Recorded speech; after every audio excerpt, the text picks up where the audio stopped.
Colin Powell, and I should note for the record, I actually don't know how to pronounce that first name. I've heard so many people say Colin. I say Colin, but that sounds like you're talking about a colon. And it's written Colin, so I don't know why people wouldn't say Colin for Colin Powell. I don't know how he says he wants people to pronounce it, but anyway, this is a long way of me saying colon is a funny word, and it's funny to talk to somebody and act like that's their name and say it like that's their name. It's like saying somebody's name is Anus. Anus Powell. Okay, anyway, I digress. I'm way off track here, but Colin Powell looks like he's leaving the Republican Party over Trump's last stand. Let me ask you about something. You've been critical of Trump from the start, from the campaign, and for all, in my view, the right reasons.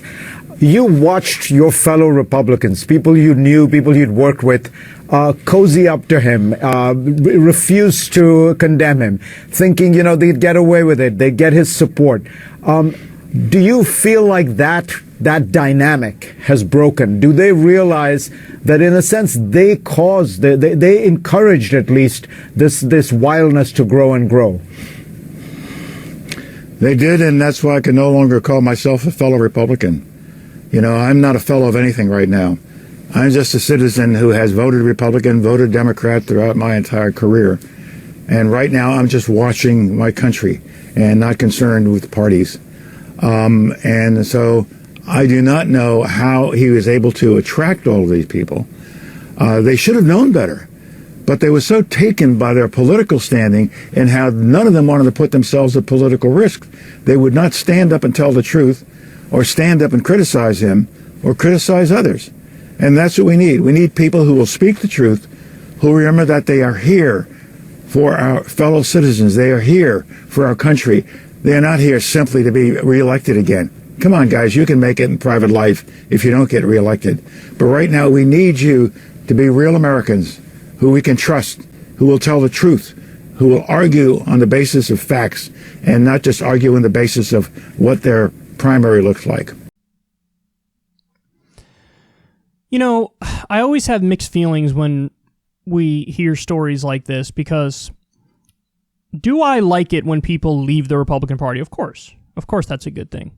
And we want to encourage that as much as possible. We want people to know, like, we believe in rehabilitation, and we believe in second chances. We believe in growth and evolution. So all that stuff is positive, without a doubt.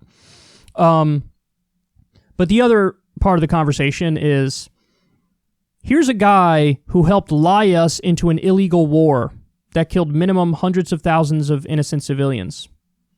And he's also part of a party and an administration that did torture as a matter of routine to help cover up their illegal war.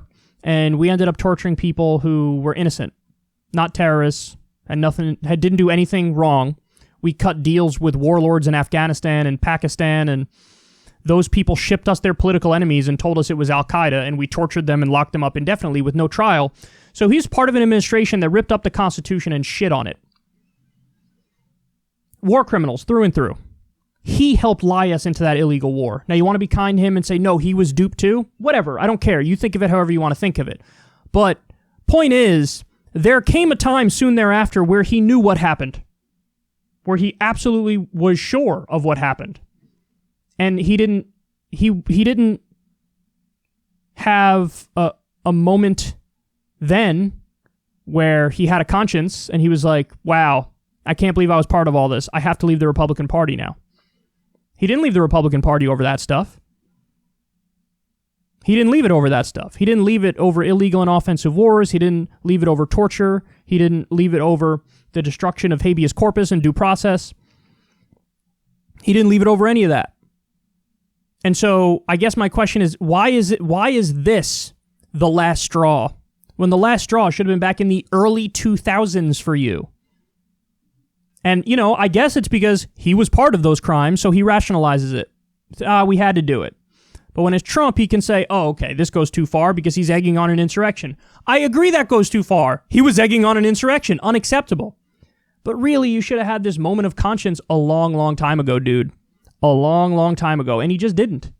He just didn't, and I really do think that that's kind of pathetic. I do. So, listen, again, I'm happy he's leaving the Republican Party. I'm happy when anybody leaves the Republican Party, but let's not act like he's some sort of beacon of virtues and morality, because he's just not. He's somebody who put up with illegal and offensive wars and war crimes and torture and every negative, terrible thing you can imagine, and just now he grew a conscience. And the other problem is this, guys. These are now the people who have control over the Democratic Party. It's the Lincoln Project people. It's the Bill Kristols of the world. It's Colin Powell. These are the people who now control the Democratic Party. So in other words, Democratic leadership is old school Republican leadership. It's so-called moderate Republican leadership. Joe Biden is effectively a moderate Republican. And that's my other problem, is that it's not like he's leaving the Republican Party and coming to the Democratic side, because he certainly had an awakening where he realizes that, like, actually social democratic ideas are preferable and non-intervention when it comes to war is preferable. No. So he's not agreeing on our terms. He's keeping the same beliefs he's always had, and now he's shaping and molding the leadership of the Democratic Party to more reflect that moderate Republican worldview. That's the other problem. And I always said this, when you talk about compromise and you talk about Bernie Sanders, the reason why he was a force is because he did bipartisan agreement on his terms. He would work with Ron Paul about how the drug war is bad, criminal justice reform. He'd work with Ron Paul on ending war, because they both agreed war is bad. So I'm all for compromise and negotiation and welcoming people with open arms, but they need to agree on your terms. You don't abandon your values and your principles and your policy ideas. But what's happening is these former Republicans, these moderate Republicans, are now the ones who are in control of the Democratic Party, and they've brought their moderate Republican ideas and have molded the party and have shaped it. And so now the party is not FDR's party. Now the party is Bill Clinton's party. Now the party is the moderate Republican Party. And that's a problem. So yes, I'm glad he left the Republican Party, but let's not throw a parade and act like he's the most moral person in the world. He's not even close to that.